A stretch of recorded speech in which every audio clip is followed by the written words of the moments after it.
We love this town. It's a good place. We love it here. There's like a peace of mind. That's funny. It's nice. It just feels safe and secure. You've seen this public service announcement on our air, but have you really been listening? This message is so important. Denial, Ohio is real. And for the next half hour, we are paying it a visit, asking the real question: are you moving in or are you moving out? Opioids? It doesn't happen here. No. No, it's not in denial. No. No. There's no way. Yeah, they're prescription pills. They would never abuse opioids. My boys would tell me anything. Exactly. No, our kids are way too busy. My daughter is good friends. He gets amazing grades. Welcome to denial.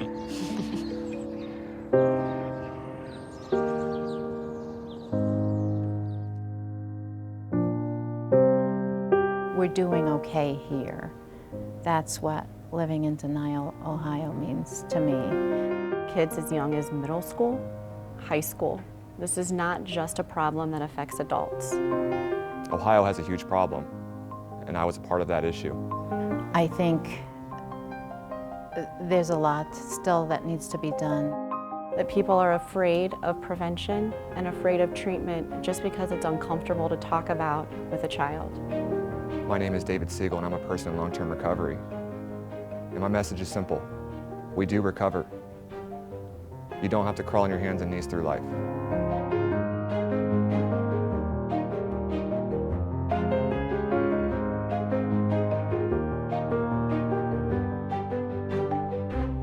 As these parents rummage through a make-believe teen's bedroom, they're finding disturbing stuff.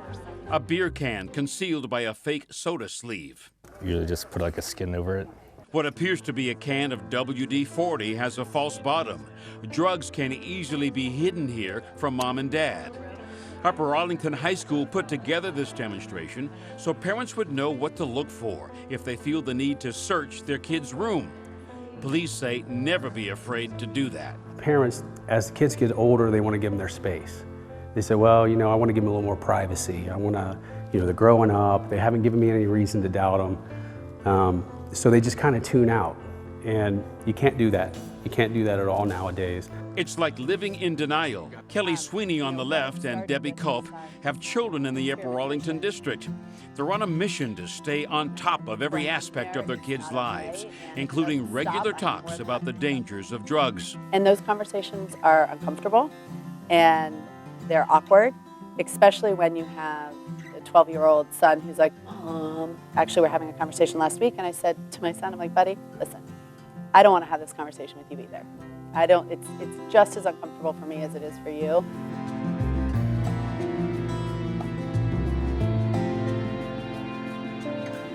So here we are in 2019, and it's a problem that continues to be with us, and in some ways it's growing. David, talk to me about your journey. When did you get hooked on prescription drugs, and how did that happen? Sure. You know, I started when I was 12 years old, just dabbling and being curious with friends, boredom. I think rebellion has a lot to do with it too, and plus I wanted to fit in. And as I was going through high school and middle school and high school, it took a turn because, you know, one thing led to another, and the pills or the weed wasn't there anymore, so, you know, we would try different stuff. But it turned out when I was playing volleyball, I hurt my back, and that's when I got prescribed 8 different medications at one time. And that's when I would say that it took a turn for the worse, because now it was quote unquote legal for me to have them, and I, you know, was abusing them as well. So the injury had gone away, but an addiction was grown through that. That's right, absolutely. Is that the story you see at Children's Hospital? You know, for a lot of the patients that I see, a common trajectory, such as David's, is something that is a story I hear over and over again. A lot of people will maybe start using things like marijuana, alcohol, cigarettes around the ages of 11, 12, 13, and then start to experiment with other things, whether they get them from household cabinets, friends, family members, whether they go to a party and somebody else brings pills and stuff like that. They start to use and dabble in those types of medications, prescription pain pills, and then depending on if an addiction does develop, the need for getting those pain pills becomes more and more. They start to use more, and then eventually it's harder to get those pills, and people run out of money and find out that heroin is actually a lot cheaper than a prescription pain pill, so often then move down the road to using heroin and then progress to IV drug use eventually, if that's the way that they need to continue their addiction. David, you're dealing with middle schoolers and high schoolers. How aware are they? How hip are they to what's going on out here? Do they know what's happening, and do they know the risks of taking these drugs? Yes, they're very smart, and you're seeing younger and younger kids starting to know everything. I mean, music videos will show drugs and alcohol use every 14 minutes. So a lot of the celebrities that they're looking up to and stuff like that, rappers, musicians, they know. And you know, I ask them questions too, these middle schoolers and high schoolers, and they know everything. Are their parents surprised that they know what they know? Absolutely. They're so surprised. They had no idea that they would be so educated inside their own school. So, doctor, from your perspective, what can be done? What's working? What's not working as far as getting people off these drugs or getting them away from them? First, I think awareness is extremely important for parents to be aware. Prevention efforts. I recently attended a community conversation panel in New Albany where the police were there, I was there, fire was there, CompDrug was there, and it was for the parents to educate the parents. And it was enlightening for quite a few of the parents. So I think we obviously need more treatment facilities. I think we need better numbers, better statistics in terms of we don't quite know how many people are addicted. You know what I do, so what I see are the people who die, right? And most of them have been in some sort of treatment, and their recovery has not been sustained. When parents bring their kids to you, what is the mental state of that parent? Shock, disbelief, scared. I think just underlying scared, frightened for their child's life. You know, I think there's still always just an underlying sense of where did I go wrong? How did I miss this? How did I not see that this was happening? You know, and really just helping, we try to help families, parents as well as their children realize that this isn't anyone's fault. No one asks for this to happen. No one asks to be addicted to any substance. And so really trying to take away just that moral sense of what did I do wrong? How am I here? And really talking about it as a disease and how do we now treat this disease that your child has? And going forward in that manner so that they start to recognize it's not a moral failing on anyone's part, but it is a neurologic disease that we can work forward to treating and managing for the long term. How Does a parent not know their child's got an addiction? I think it comes down to communication. The fact of it is my parents were great parents to me. It was the people I was hanging out with 90% of my time, not knowing, you know, asking the questions I needed to and seeing, you know, is this friend a good friend of mine? Or seeing, you know, me being depressed coming home from being bullied or something like that. Again, every parent wants to be able to help their child any way, shape, or form. But a lot of times it comes down to guilt. You don't want to put that onto the parent. They've never been 16 years old. You know, that's just the mentality a lot of these younger kids are thinking. My parents never had social media and stuff like that. That's another huge thing too. These kids are stressed. So upon that, they're going to find a release, and they're not going to tell their folks about that. And I think what we need to do is start having the conversation be more non-judgmental in a loving, caring way, and saying that, you know, we're not going to enable your addiction, but we will enable your recovery every step of the way. I agree with what, you know, David was saying, and really research shows that just having conversations with your kids and keeping an open dialogue about substance use and about drugs decreases their risk of using drugs by 50%. You know, just keeping an open conversation about that and knowing that drug education does happen in schools, but don't leave it just to the school in order to do that. Make sure that you're talking about things at home and keeping an open, supportive dialogue about about substances and about, scenarios that might happen at school, and bringing up, those types of things, or what would happen if someone were to offer you things at school, or, bringing up someone's positive traits and all of those kinds of things to make sure that they feel supported at home and that they feel that it's a supportive environment to bring up concerns and to bring up that kind of stuff. And not just have it be a fear of, if my parents find out, having it be more of an open conversation. And that seems to definitely help protect kids more.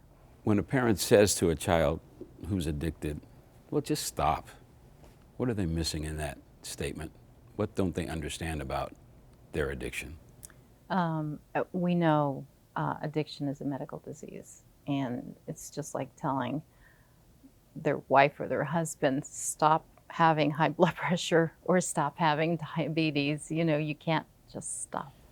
A lot of times this drug addiction catches a parent unawares. They have no idea that their child is doing this, but sometimes it's hidden in plain sight. We've got a bedroom here that could look like a typical kid's bedroom.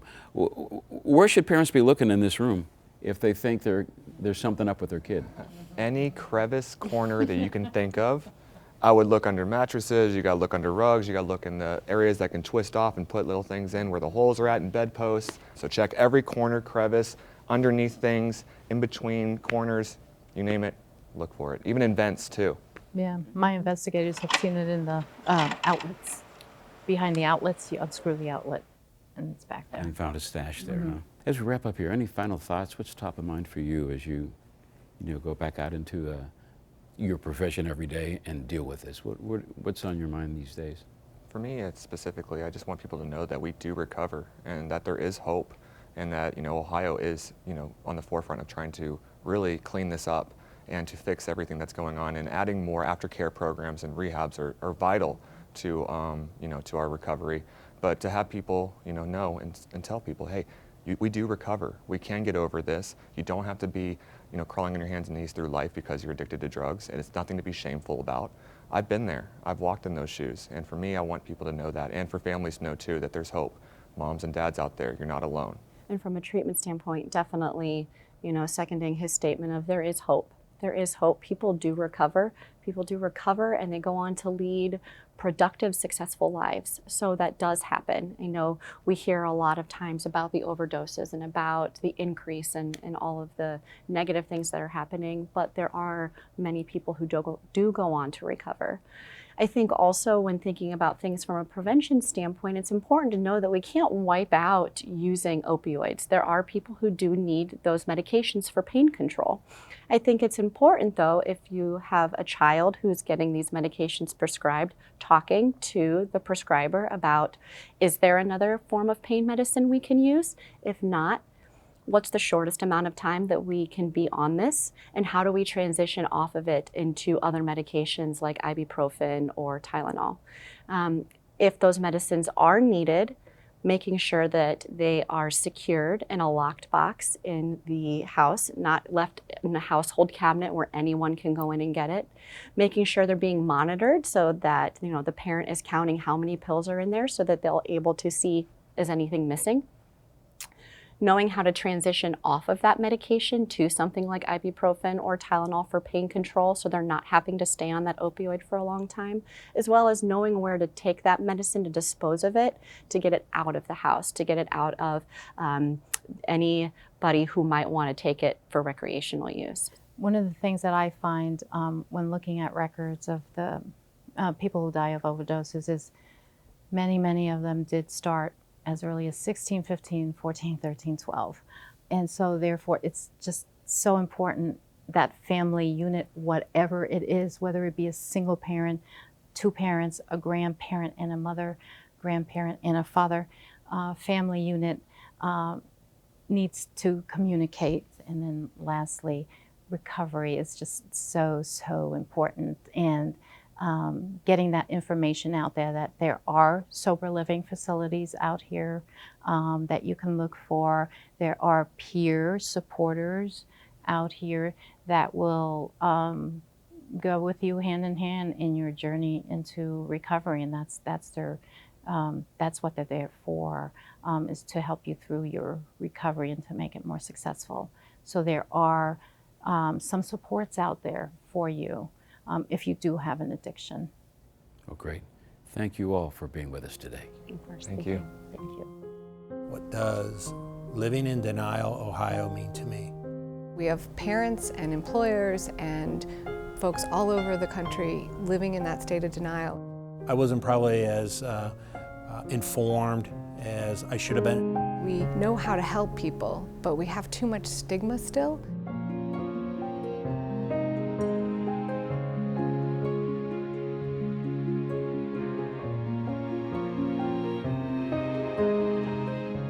The problem of substance abuse knows no boundaries. It's everywhere, including the business world. Employers need to be very careful that they're not living in denial about their own employee base, because these things are happening, and while it may be very, very rare that someone's actually impaired in the workplace, drug use, alcohol use, the abuse and misuse of those are taking a toll on the workplace.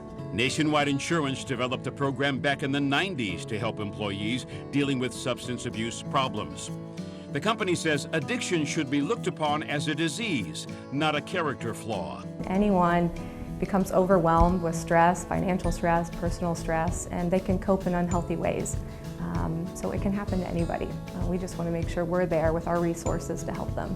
Access to intensive outpatient drug treatment is part of the medical benefits package for Nationwide employees.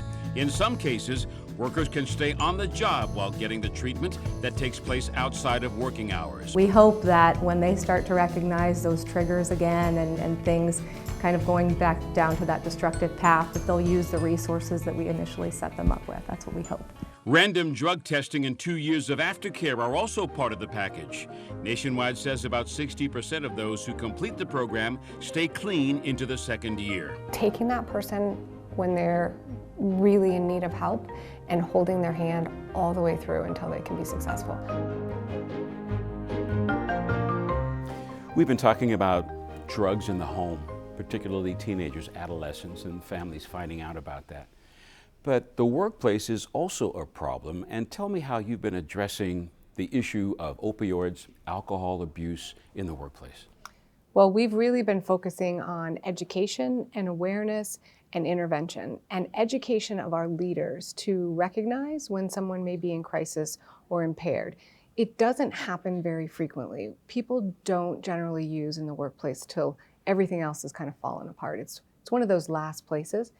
But it is one of those that if we can intervene, then we can change the trajectory of this person's life, right? They won't go on and potentially lose their position. We can get them into rehab. We know, while it doesn't happen very often, when it does happen, we have great success measures. We have great success outcomes. We have a team of people who intervene, get you into assessment, get you into help, and then follow you. We actually follow people for 2 years after the end of their rehab, and we know it works and people are successful. So employers really do need to not live in denial either and be aware of what do those signs and symptoms of someone using on the work at the job or in the workplace look like.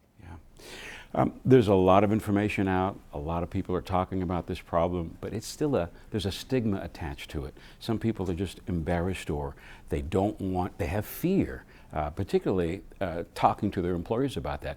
How do you knock that down and get them into the help that they need? I think the key for us is the frontline supervisor and the brothers and sisters keepers approach that we use in our culture at AAP. We try to educate folks around drug, alcohol abuse, and we really encourage one another to look out for the brothers and sisters. In our business, any job can be a very critical job. Working with electricity, they don't have the ability to make a lot of mistakes without being serious consequences. And so, similar to Nationwide, it's about education and outreach and providing people a confidential mechanism to get help. Is there any training for managers of people to look for warning signs about something's not quite right here and maybe we need to investigate this a little bit? And it's now recognizing associates in crisis or impaired, because oftentimes what you'll find is that there may be some crisis that kind of pushes that person over the edge. And where I was able to kind of keep things together, I've got a new crisis in my life, and now I'm using and I'm bringing that to work. How do you work through that with the employees who have a problem? Do you allow them to stay on the job, or do you make them come off? So initially you have to come off and you have to go through an assessment. We work with Optum Health. We do have 8 sessions, but we do the assessment first. And so the person actually goes to the assessment. We have a case manager at Nationwide who works individually. She's the person who talks to you about going for testing and then sets you up with that assessment. From that assessment, they make a determination about whether or not you can come back into the workplace and go through outpatient. Right now we're seeing a lot of people who are intensive outpatient, and those outcomes are really good because you're not leaving everything in your life to go inpatient somewhere and then coming back to the same life, right? So it really depends on what you're using and what the recommendation of the professional is in terms of whether or not you need to be inpatient or outpatient. Obviously, if you're outpatient, it's much easier to be able to work. What are the drugs or substances you're seeing abused that gets a person into treatment? Well, a person will get into treatment if they're abusing prescription opioids, marijuana, cocaine, any of the illegal substances. If they come in positive for any of those, we have a two kind of bite at the apple approach too. But given our work, we would probably remove them from dangerous work until they do get a clean bill of health. That's, of course, there's a difference between sedentary work and our physical workforce. But again, we would probably rely on the medical providers. But as a rule, dangerous work, they have to be drug-free. And so that's, part of our business because it is so critical that they be clean. You both represent large corporations with hundreds of employees. But what would you say to the little guy, the smaller business person who may have somebody on staff that needs help too? What's your advice to them? So first, I would say there's a lot of great resources out there available. One of the things, the National Safety Council has a calculator where you can put in the line of business that you're in and the area that you work in, and it will give you estimates of how many people are using alcohol or marijuana or drugs to give you a sense of what you should be seeing in your workplace. And then I would say work with the resources that we have. We have great resources here within the Adam H, the programs that we have. And don't turn a blind eye to it. It's not going to get better. What would be your advice? For small employers, I would say culture is everything. You have to know your people. You have to admit that there is a problem. Take care of the people that work for you. If you see things that aren't right, if they're having stress at home, they're going to compensate for that. And so just being there and caring about them, letting them know that there are resources available, reach out. The public sector and the private sector have all kinds of resources that people can get. And I would say, know your people and just take care of them. Great. Thank you both for coming in today. Thank you. Appreciate it.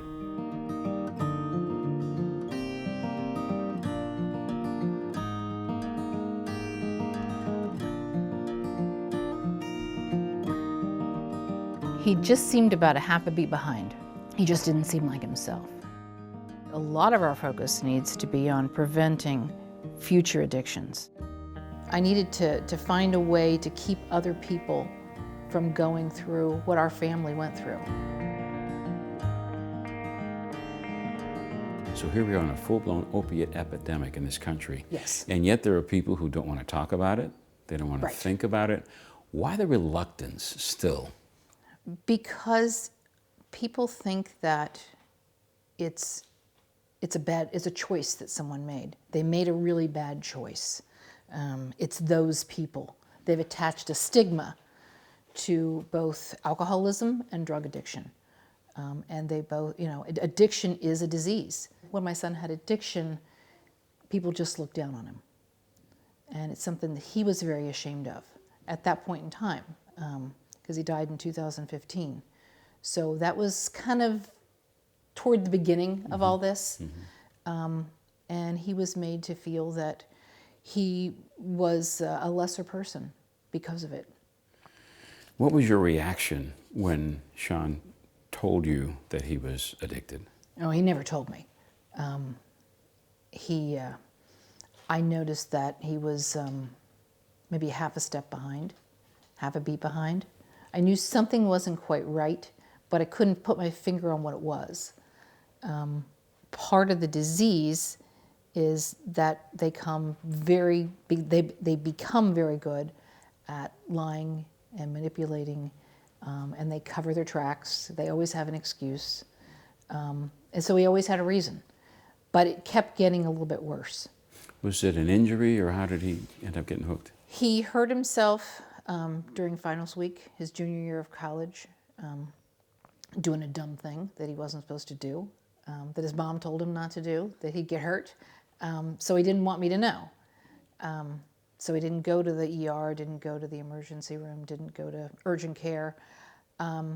He was living off campus, and a person in the house next to him handed him about, I would say 4 pills, I think is what he told me, and said, "Here, take these, you'll be fine." And apparently he was, and he liked them, and he went back for more. And that was the start of a very ugly 5-year odyssey. So he was in and out of treatment and addiction for 5 years? Yes. And what was the episode that took him? At least he said he had been working on getting clean. He was living with his girlfriend.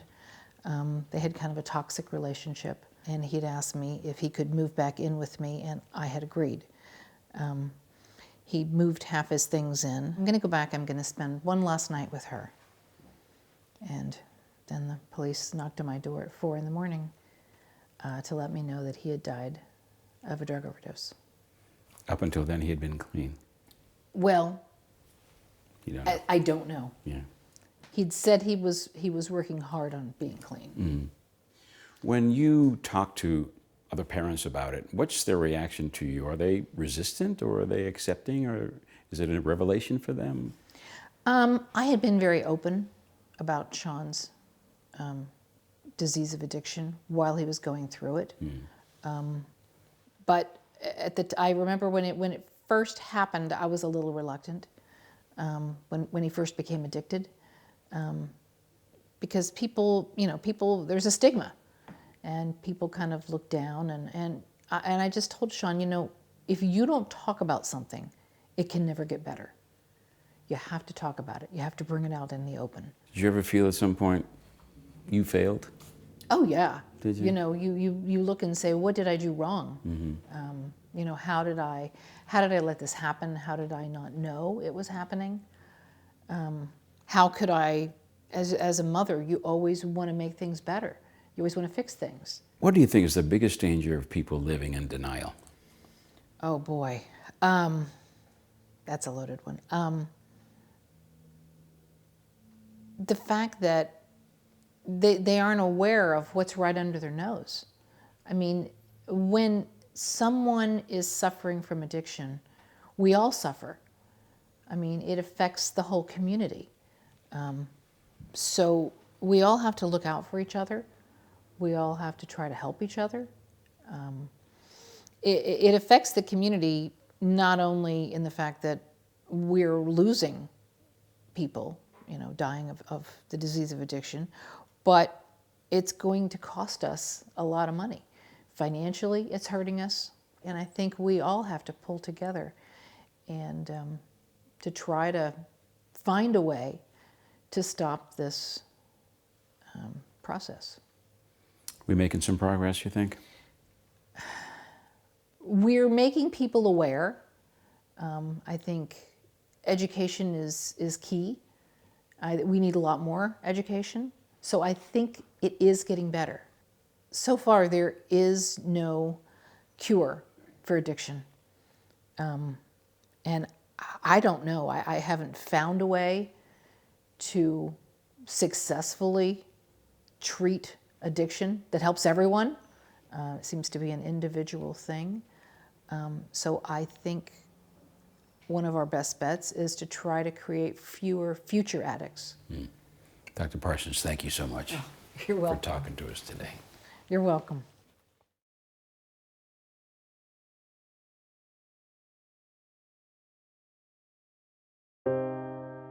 I guess it's such an emotional, psychological shock to them that their child may have an addiction. When you realize that it's one of your own, it hits home, and I think people tend to listen better. Sit down with the individual, get a professional on hand that has been through it, like myself, and sit down in a loving environment, non-judgmental whatsoever. They don't want to feel attacked, because if they feel attacked, they're going to check out, and they're not going to listen to you. I think we still have towns called Denial, Ohio here, and I think we need to address that a little bit more.